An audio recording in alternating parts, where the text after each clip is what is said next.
So the transition between graded potential and action potential occurs at the axon. So the graded potentials that are created in the dendrites or in the neuron soma must be sufficiently strong, and they also have to be depolarizing in order to create an action potential at the axon. So let's take a look at the attributes, the characteristics of the action potential. So action potentials are formed at the initial segment of the axon, which is just distal to the axon hillock. So action potentials are voltage changes that spread like a wave down from the initial segment of the axon to the axon terminal. So yes, they are voltage changes just like the graded potentials, but we didn't see graded potentials spread like a wave. And so that's kind of one of the major differences between action potentials and graded potentials. And also, unlike the graded potentials, whose strength tends to decay with distance, the action potential strength does not decay with distance. Instead, what we see is that the strength of the action potential is essentially renewed along the length of the membrane, and so that's how the action potential essentially spreads like a wave from the initial segment near the axon hillock all the way down the length of the axon to the axon terminals. So even if this axon is 2 to 3 feet long, the action potential strength will not decay along the length of that particular axon. So we see a couple of key differences between graded potentials and action potentials. So in order for an action potential to be created at the initial segment of the axon, at the base of the axon hillock, the strength of the depolarizing graded potential that arrives at the axon must reach a value called threshold. Now, recall that threshold voltage is minus 55 millivolts, and resting membrane voltage is minus 70 millivolts. So this means that the membrane has to be slightly depolarized, that is, the membrane voltage has to come up 15 millivolts in order to reach threshold. So assuming threshold is reached, or if threshold is reached, the action potential, or an action potential, will be created at the initial segment of the axon, and it will spread from there. So let's look at something called the all or none phenomenon here. So in this diagram, the top diagram is showing the action potentials, or in this case, what we'll highlight here is the lack of action potentials. Each of these vertical lines that you see here is a single action potential. This bottom graph or diagram shows the stimulus strength with the dotted line, the horizontal dotted or dashed line here representing threshold here.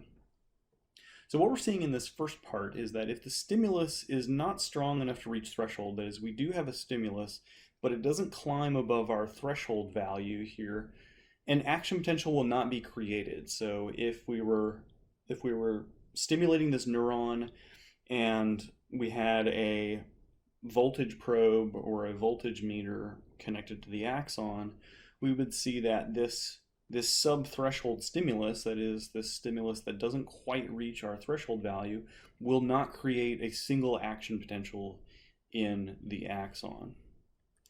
Now, in contrast to that, if the stimulus reaches threshold, action potentials will always be created.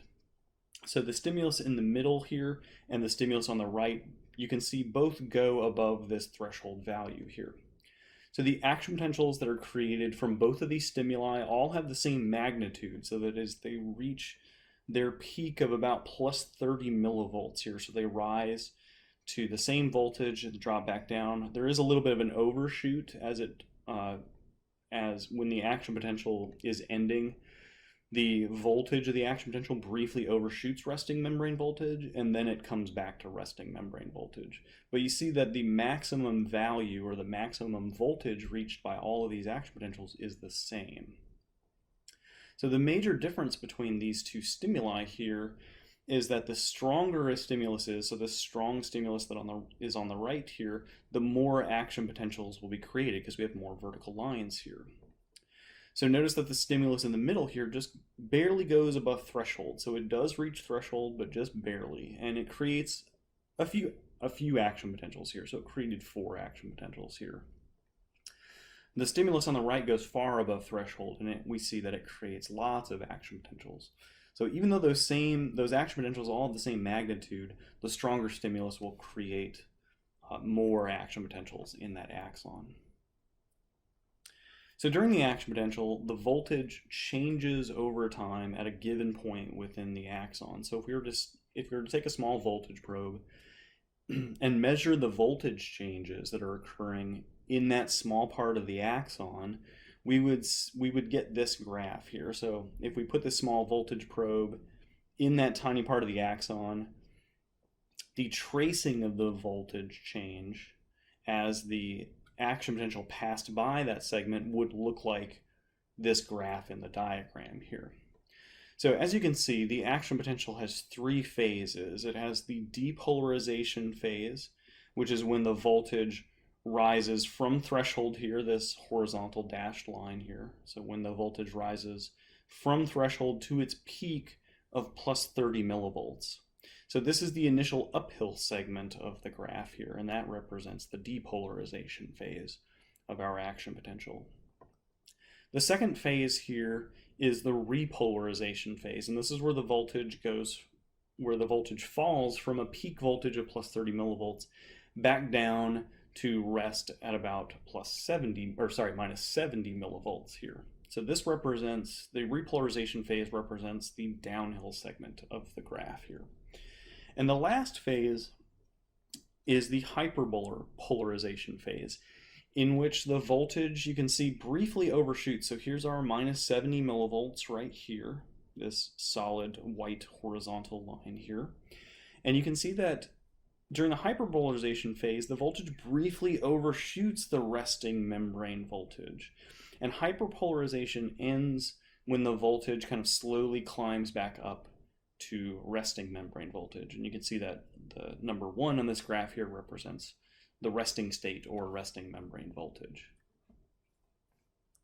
So in order to produce those voltage changes, there are two key ions that are involved during those voltage changes in the action potential. And those key ions are sodium and potassium. Now, the channels that are activated during an action potential are called voltage-gated channels. Now, these channels are sensitive to voltage changes in the plasma membrane. So that term voltage-gated implies that these are channels that are sensitive to voltage changes in the plasma membrane.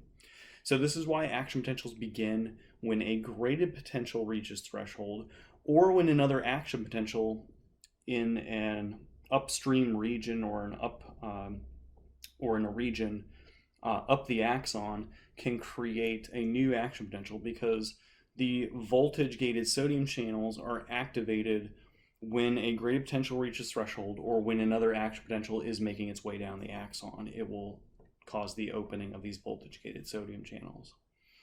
So we have voltage-gated sodium channels and voltage-gated potassium channels, and both of these channels are involved in the creation of that voltage change that we saw during the action potential.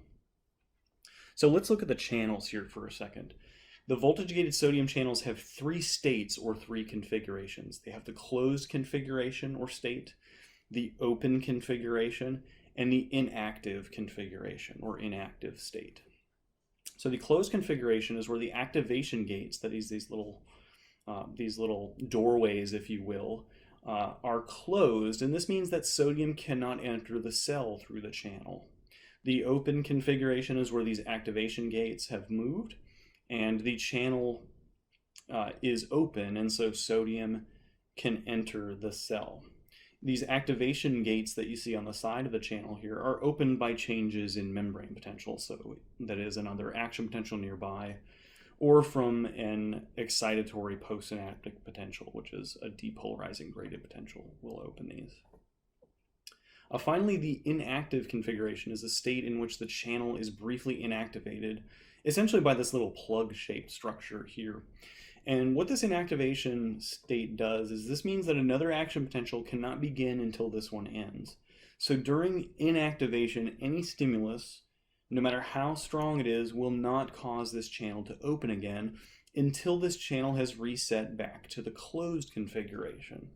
So inactivation typically occurs only a few moments after the channel is open. So this is kind of the typical sequence that you would see during an action potential with the voltage-gated channels. They would go from their closed state, a stimulus would cause them to open, they'll be open for a brief time. After that brief time that they're open, they will become inactivated, and then they will reset back to their closed configuration. The voltage-gated potassium channels, on the other hand, only have two states. They only have the closed configuration and the open configuration. So the closed configuration is where the activation gates, right, those voltage-sensitive gates of the channel are closed. And potassium, remember potassium being at high concentrations at rest inside of the cell, so potassium cannot leave the cell through this channel when the voltage-gated potassium channel is closed. The open configuration, just like the open configuration of the voltage-gated sodium channel, is when these activation gates have been stimulated and they are open. And in this case, because it's a voltage-gated potassium channel, potassium then can leave the neuron axon at that point, and it can enter the extracellular fluid. So these activation gates of the voltage-gated potassium channels are opened only after the voltage-gated sodium channels have become inactivated. So now that we're familiar with the channels that are involved, let's look at the sequence of opening and the activation of these channels during the voltage change that we see in the action potential. And we'll actually see that the different voltage changes that we see during the action potential correspond to the opening or closing of those channels. So let's now look at the events of the action potential. So this central figure shows us what our voltage-gated sodium and voltage-gated, this is the voltage-gated sodium channel on the left here, and the voltage-gated potassium channels are doing. And this little graph inset in the upper right shows us how the voltage is changing at that particular point during the action potential. In this case right now, we're in the resting state. So this is the channel configuration during resting membrane potential. So our voltage-gated sodium channels and our voltage-gated potassium channels are closed. And this voltage-gated sodium channel is waiting for a stimulus so it can open.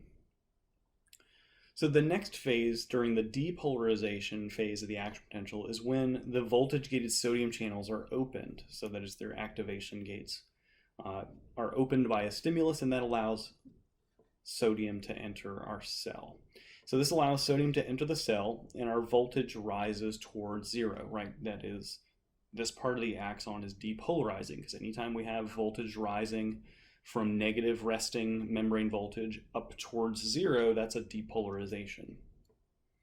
And since sodium is a positively charged ion, its entry causes the voltage to become more positive and rise towards zero. So that's why we get the uphill phase of our action potential here. Now during the repolarization phase, which is our downhill portion of our action potential, the voltage-gated sodium channels become inactivated. That is, this little plug inactivation gate swings and essentially blocks the channel here, and this prevents sodium from entering the cell. So at the same time, the voltage-gated potassium channels are opening, and this allows potassium to exit the cell. And since potassium is a positively charged ion, when it leaves the cell, that's going to cause the voltage inside of our cell to become more negative, that is, move further from zero. And last, during the hyperpolarization phase, the voltage-gated potassium channels begin to close. And while they're closing, some of the potassium continues to trickle out of the cell. And so this causes the axon voltage to slightly overshoot and become more negative than our resting membrane voltage. Then also at this point, what we have happening is that the voltage-gated sodium channels are returning from their inactive configuration. So you can see this little inactivation gate has kind of popped out. And now the activation gates, or I should say this inactivation gate has popped out, and the activation gates are now back into their closed configuration. So this means that another stimulus could now start a new action potential at this point. So at this point too, as these voltage-gated potassium channels are going from their open to their closed configuration, the axon, this little segment of the axon will slowly return to its resting state and essentially await a new stimulus, which will create a new action potential.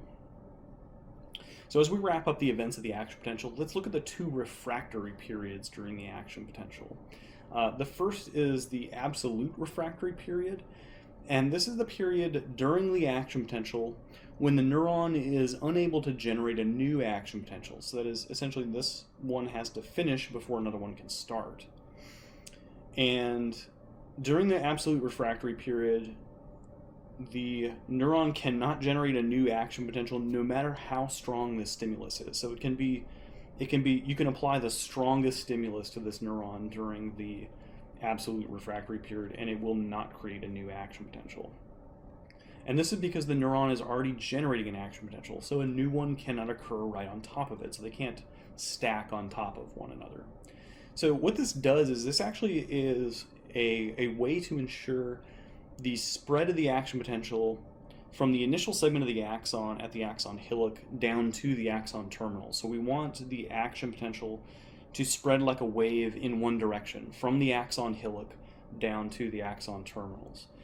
And so this absolute refractory period helps to ensure that and make sure that the action potential can only spread one way, because in the segment of the axon in which an action potential has already occurred, a new one can't occur there until that one is completely finished. And so what this makes sure that the action potential can spread like a wave in one direction rather than going the wrong way and moving back towards the axon hillock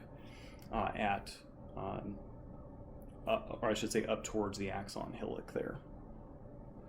So the absolute refractory period begins at the depolarization phase, and it usually ends about halfway through the repolarization phase. So this segment highlighted in light green here is our absolute refractory period. And so during this time, the voltage-gated sodium channels, which started this depolarization, this uphill part of our action potential, are either already open because they're letting sodium in during the depolarization phase, or they're inactive, which is during most of this repolarization phase here.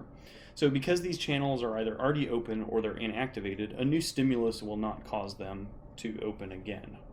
And if they're already open, then of course they can't open any further since they are already open and allowing sodium into our cell.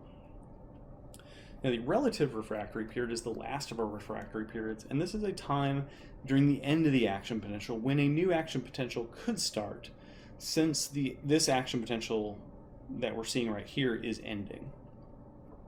The relative refractory period begins about halfway through the repolarization phase and ends when the resting membrane voltage ends when the membrane voltage returns to resting membrane voltage at the end of this hyperpolarization phase. So in this kind of darker blue highlighted region here is the time, is the relative refractory period here. So during the relative refractory period, most of those voltage-gated sodium channels have returned to their closed state. So that means a new stimulus could cause those voltage-gated sodium channels to open. And at the same time, the voltage-gated potassium channels are also returning to their closed states as well. So during this refractory period, a stimulus would need to be relatively strong in order to create a new action potential at this point.